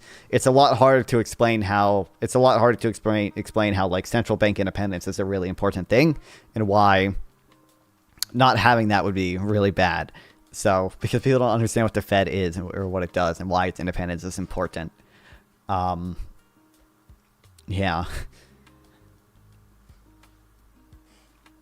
I'm surprised you're not taking math class. What math do you have to take for a degree? I mean, I'll take a math class eventually. I'm just like, I'm only doing school part-time, so I'm not taking all my classes at once. I have to do a math class like next semester or whatever.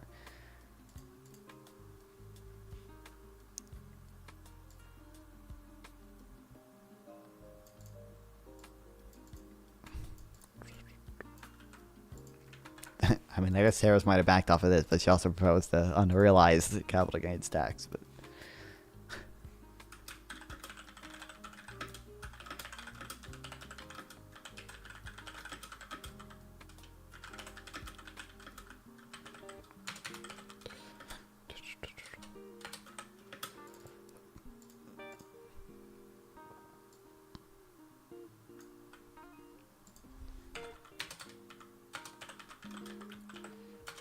estimated she'll keep about 1.5 trillion of deficit reduction.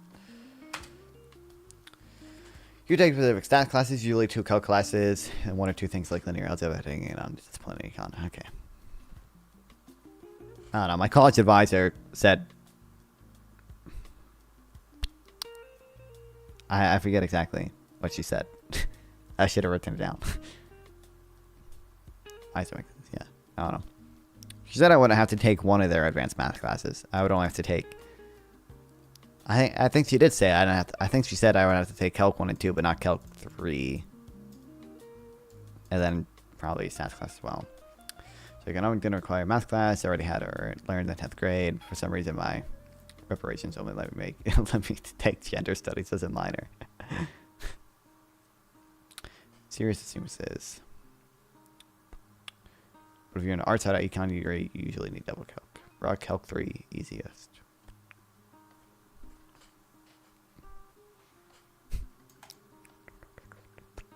Yeah, calc 3 is pretty easy. Damn. Well, Mr. Trump is vaguer about his budget numbers than most candidates. Estimates combination of the 2017 tax cuts permanent, cutting the corporate rate, and eliminating taxes and tips. Overtime and Social Security would add more than $5 trillion to the deficit. That is accounting for the revenue from proposed tariffs.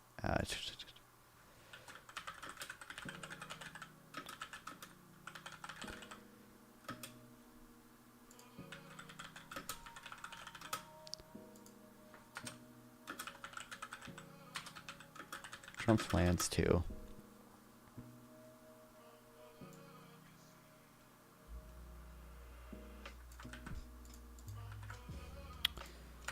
Cut the corporate tax rate.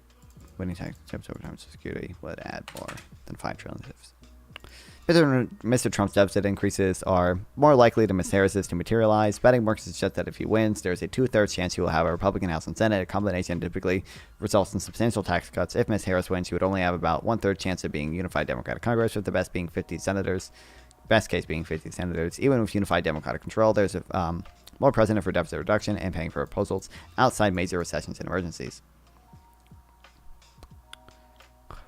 Finally, the Federal Reserve. Mr. Biden reappointed Chairman Jerome Powell. The Republican Mr. Trump tapped to lead a central bank. Ms. Harris has affirmed her support for the president's independence. I have no doubt she will continue on our century tradition of appointing mainstream, nonpartisan candidates to the central bank.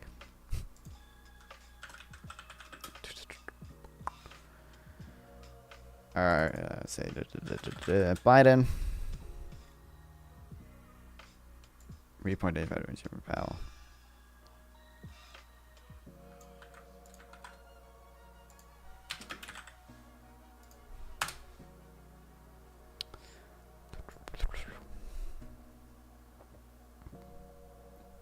Mr. Trump Fed appointments were generally excellent, with some exceptions. Near the end of his term, that Republican senators helped stop.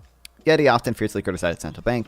He is now arguing the president should have a say in setting interest rates, and at least one of Mr. Trump's sub-advisors suggesting that he would fire Mr. Powell in his first 100 days. It's likely but not certain that he would back off these ideas as soon as the stock market caught wind of them. Regardless, the possibility that he follows through, although it's perhaps the largest threat the economy faces.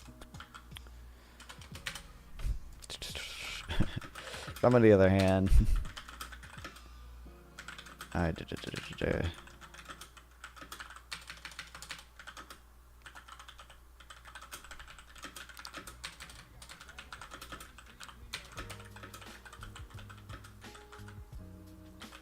decisions.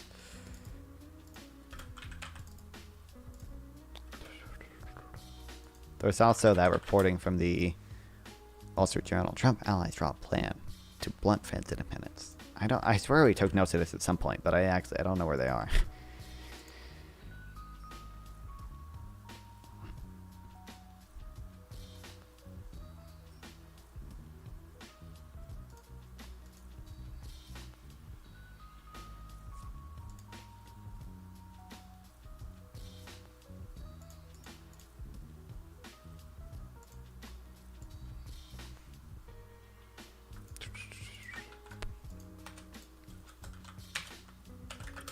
possible to add in his first term. Trump repeatedly.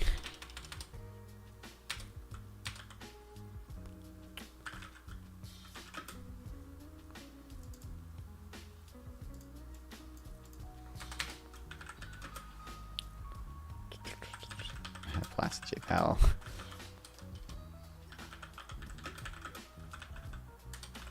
For raising rates.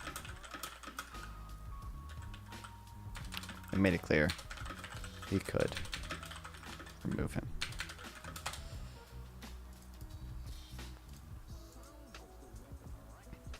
It's likely but not certain that he would back off these ideas. You know, we read that there are other issues how public criticized Mr. Biden's rent control scheme and Ms. Harris's anti-broadcasting proposals. Yet both of these require legislative approval, neither of which is likely to get. These policies, moreover, aren't nearly as important as what the two candidates stand on tariffs, the deficit, and central bank. And likely that the policy they would follow through on their promises.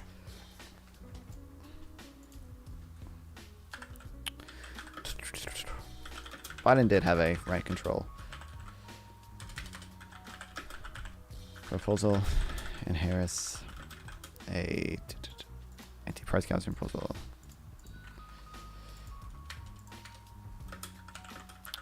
But these would require legislative approval, which neither is likely to get.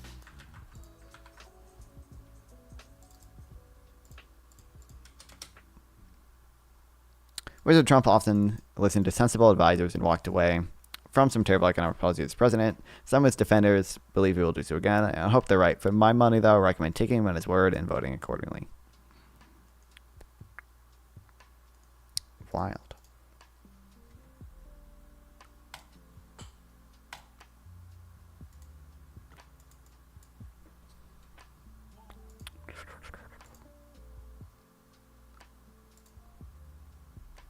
Oh, what says this? Yeah.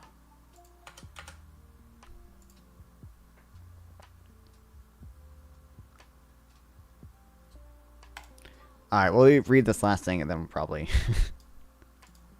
end stream so I can edit shit. I don't think I need notes in this. Oh, it's kind of long though. Oh, maybe I do need notes in it.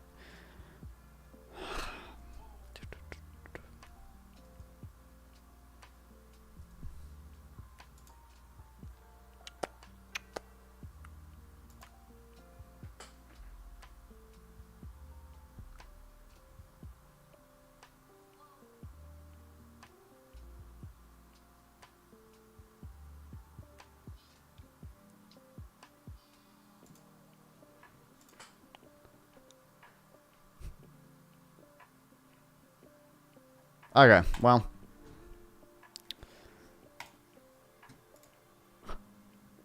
We'll read more shit tomorrow.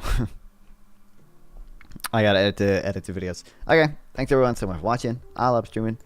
Love you guys watch me stream. I'll stream again tomorrow. Yeah, hope you had fun. Sorry that my stream fucking shot itself 2 times today. Or my Wi-Fi did. Which subsequently made my stream shit itself, but that is fixed now. So should be good. Can I rate people who banned me? Can you rate people who banned you? Twitch. I'm banned from this chat. You may not rate a channel that has blocked yours. I don't know if I'm blocked. I don't know. Rate them 3. I didn't mean to. I didn't mean to do it. Okay. Twitch told me the raid failed. So I. Not my fault. Not my fault.